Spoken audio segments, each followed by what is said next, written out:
안녕하세요. 저는 남자친구와 결혼을 약속했던 20대 여성입니다. 마마보이도 아니고 파파보이인 남자친구가 징글징글해서 결혼 깨버렸습니다. 저와 남자친구는 6살 차이로 취업 준비를 하는 영어학원에서 만났습니다. 저는 대학을 졸업한 뒤 첫 취업을 준비 중이었고 남자친구는 이직을 준비하면서 그의 필요한 영어 성적을 위해 학원을 다닌다고 했습니다. 남자친구는 이미 직장인이었기 때문에 저는 남자친구에게 취업에 관해서 많은 질문을 하게 되었고 그러다가 사귀는 사이로 발전하게 되었어요. 그동안 또래 남자친구만 만나다가 직장인인 남자친구를 만나니 모든 것이 어른스럽고 멋져 보였습니다. 함께 공부하고 응원하며 사귄 지 4개월이 지날 무렵 저는 원하던 기업에 취직하게 되었습니다. 하지만 같은 회사에 지원한 남자친구는 이직에 성공하지 못했어요. 그렇다고 해서 저희 관계가 소원해지거나 달라지진 않았지만요. 적어도 저는 그렇게 믿으며 지냈던 것 같습니다. 이후로 제가 새로운 직장에 들어가면서 남자친구가 저를 많이 단속하기 시작했습니다.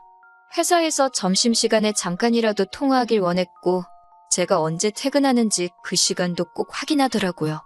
친구들은 숨 막히지 않냐고 저를 걱정했지만 사귄 지 1년도 되지 않았을 무렵이었기에 저는 남자친구의 그런 관심이 싫지만은 않았습니다.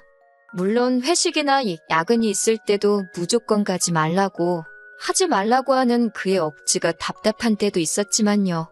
그래도 저를 정말 많이 사랑해서 그런다고 생각하려 노력했습니다.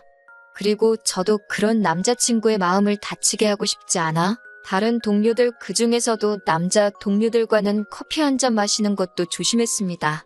하지만 그것만으로는 충분하지 않았던 건지 제가 입사한 지 1년이 좀 지났을 무렵 남자친구는 더는 못 기다리겠다며 이제 결혼하자며 저를 재촉하기 시작했습니다. 당시 저는 25살이었습니다. 들으시는 분들은 어떻게 생각하실지 모르겠지만 저는 회사 생활도 오래 하고 싶었고 결혼하기 전에 혼자 여행도 다녀보고 싶었고 여러 가지 꿈과 목표가 있었습니다. 그래서 남자친구가 결혼하자고 했을 때 많이 부담스러웠습니다. 오랜 고민 끝에 저는 남자친구에게 당장 결혼 생각은 없다고 솔직하게 털어놓게 되었어요. 만약에 지금 당장 결혼 상대가 필요한 거면 다른 사람을 찾으라고요. 남자친구는 충격이 큰 듯한 표정이었어요. 그러더니 잠깐이라며 어디론가 전화를 걸더라고요. 저는 음료를 마시며 남자친구의 눈치를 슬쩍 살피었습니다. 그러다 의도치 않게 전화기 밖으로 새어나오는 통화 내용을 듣게 되었는데 상대는 남자친구의 아버님이셨어요. 이 상황에 왜 아버님한테 전화를 거는 거지 생각하는 순간 남자친구가 알겠다며 전화를 끊더라고요. 제가 남자친구에게 아버님이랑 통화했냐고 물으니 순순히 그렇다고 대답하더라고요. 설마 우리 이야기를 한 거냐고 하니까 자기 머리로는 납득도 안 되고 속상해서 조언을 구하려고 했다는 거예요. 듣는데 어이가 없었지만 한편으로는 그 정도로 충격이 컸나 싶어서 더 말은 안 했습니다. 남자친구는 그런 제 속을 알아챘는지 어쨌는지 일단 제 마음은 잘 알겠다며 대화 주제를 자연스럽게 옮기더라고요.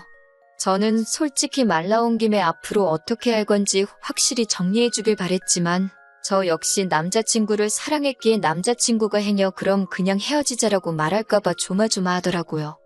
솔직한 마음으로는 남자친구가 저에게 좀 더 생각할 시간을 줬으면 했지 진짜로 헤어지고 싶었던 건 아니니까요. 그렇게 남자친구도 저도 살얼음판을 걷는 듯이 며칠의 시간을 보냈습니다. 그날도 남자친구와 그냥 일상적인 연락을 주고받으며 회사에서 일을 하고 있었는데 남자친구의 부모님께서 저를 만나고 싶다고 연락을 해오셨습니다.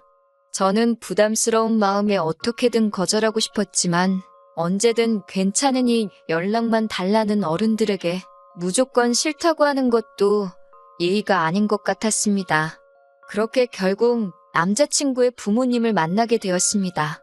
처음 뵙는 건 아니었기 때문에 잘 지내셨냐고 여쭙습니다. 그러자 아버님이 저를 약간 화난 듯이 쳐다보시면서 단도직입적으로 저에게 왜 결혼을 안 하겠다고 했냐고 물어보셨습니다. 대충 둘러댈 문제도 아니고 해서 남자친구에게 말했던 것처럼 똑같이 말씀드렸습니다. 저는 아직 나이도 어리고 결혼에 대해선 생각해 본 적이 없다고요. 저희 친정에서도 아직 어린 딸을 시집 보내는 건 내키지 않는다 하셨다는 말도 덧붙였습니다.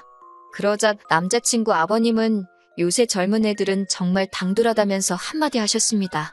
저를 향해 너를 만나느라 우리 아들이 이 집도 결국 실패하고 저렇게 나이만 들어가는데 제가 너무 무책임한 거 아니냐 물으셨어요.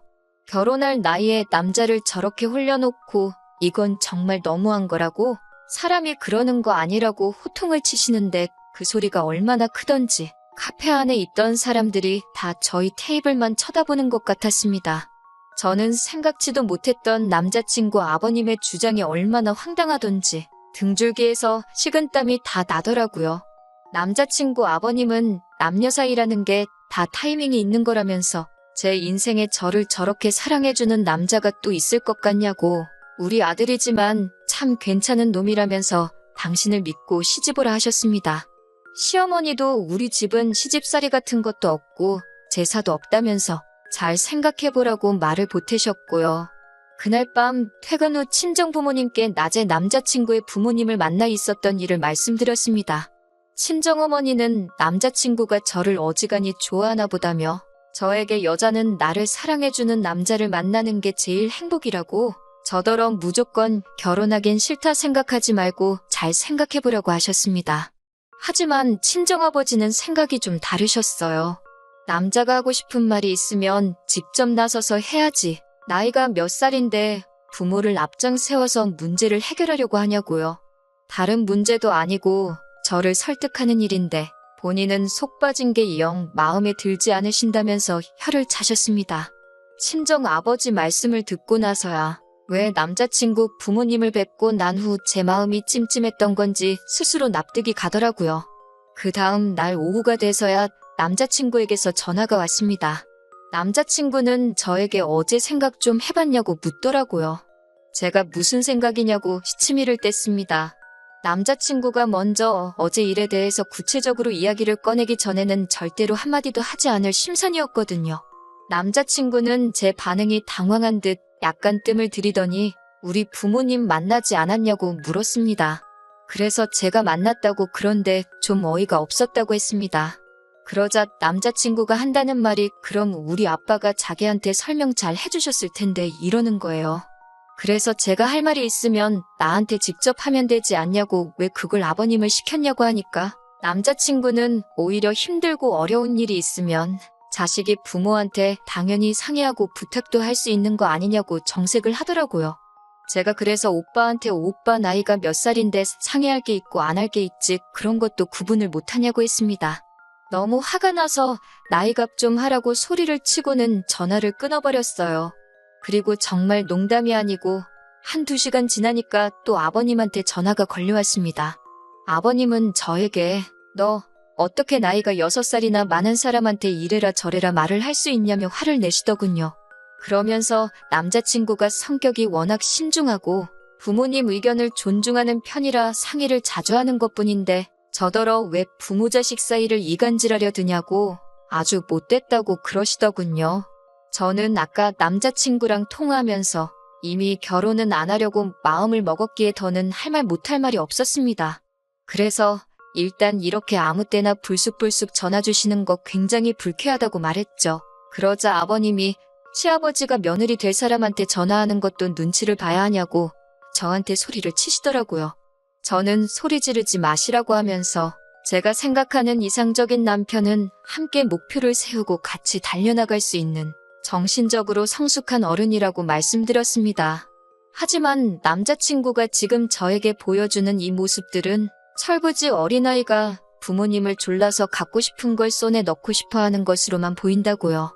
그러자 남자친구의 아버님은 말을 잇지 못하시고 허음한 연신 내뱉으시더니 그래 너 잘났다 전화 끊자 라고 말하고는 전화를 끊어버리더라고요. 여기서 끝났으면 참 좋았겠지만 진짜 사건은 지난 주말에 일어나게 됩니다. 남자친구와 헤어지니 주말에 할 일도 없어서 모처럼 부모님하고 저녁 식사를 같이 한 뒤 TV를 보고 있었습니다. 그런데 누군가가 우리 지폐를 누르더군요. 집에 찾아온 건 다름이 아닌 남자친구와 남자친구의 아버님이셨습니다. 어이가 없어서 이 문을 열어야 하나 말아야 잠깐 고민했어요. 아버지가 그들을 지켜보고는 저 미친 인간들이라며 혀를 차시며 아주 단판을 봐야겠다고 당장 문을 열라고 하셨습니다.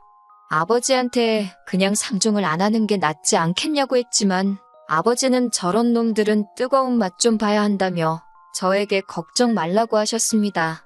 현관문을 여니 남자친구는 지 아빠 뒤에 숨어서는 절 보더니 잘 지냈냐고 묻더라고요. 제가 어이가 없어서 지금 뭐 하자는 거냐고 물었습니다. 그러자 남자친구의 아버님이 저더러 말투가 그게 뭐냐고, 그리고 어른을 봤으면 인사를 해야 할 거 아니냐고 한마디 하시더라고요. 그러자 저희 아버지도 아무 말도 없이 밤늦게 남의 집에 왔으면 그쪽에서 먼저 죄송하다고 해야 되는 거 아니냐고 받아치셨습니다. 그러면서 저희 아버지가 남자친구에게 너는 우리 딸이랑 결혼하고 싶다던 놈이 뭐가 무서워서 네 아버지까지 데리고 왔냐고, 그런 깡닭으로 우리 딸하고 살려고 그랬냐며 웃긴 자식이라고 한마디 하셨습니다. 그러자 남자친구 아버지가 지금 우리 아들한테 뭐라고 한 거냐며 그쪽이나 딸 단속 잘하라고 결혼할 생각도 없이 남자나 만나고 다니는 게 정상이냐고 하더라고요. 그러자 저희 아버지도 그쪽 아들은 입도 없냐고, 아버지 돌아가시면 절에서 어떻게 사냐고 혀를 차셨습니다. 그러자 남자친구 아버지가 순간 주먹을 뻗어 저희 아버지를 한 대 치려고 하셨고, 그때부터는 무슨 10대 애들 싸우듯이 싸움이 났습니다. 엎어치고 매치고 난리가 났어요. 결국 저희 어머니가 보다 못해 경찰을 부르셨고 두 분은 경찰서에 같이 가셨습니다. 남자친구는 꼴먹은 벙어리 마냥 있었기에 제가 상황 설명을 했고, 결국 저희 아버지는 정당방위로 풀려나시면서 그쪽을 주거침입으로 신고하셨습니다. 그제서야 상황 파악이 된 듯 남자친구의 아버지는 뭘 또 신고까지 하냐며 미안하게 됐다고 자식이라 앞뒤 상황 파악을 제대로 못했다며 저에게 미안하다 하셨습니다. 저희 아버지한테도 죄송하게 됐다며 한 번만 이해해달라고 하시더라고요. 저희 아버지는 그럼 두 번 다시 우리 딸 앞에 나타나지 말고 아까 우리 딸한테 막말한 것도 진심으로 사과하라고, 그러면 신고한 건 거두겠다고 하셨어요. 그렇게 저는 찌질한 남자친구와 안전하게 이별할 수 있었습니다. 이번 일을 계기로 진정한 어른은 무엇인지 진지하게 성찰해보게 되었네요. 당분간은 그동안 하고 싶었던 일들을 하나씩 해가며 혼자서도 즐겁게 지내보려고 합니다. 들어주셔서 감사해요.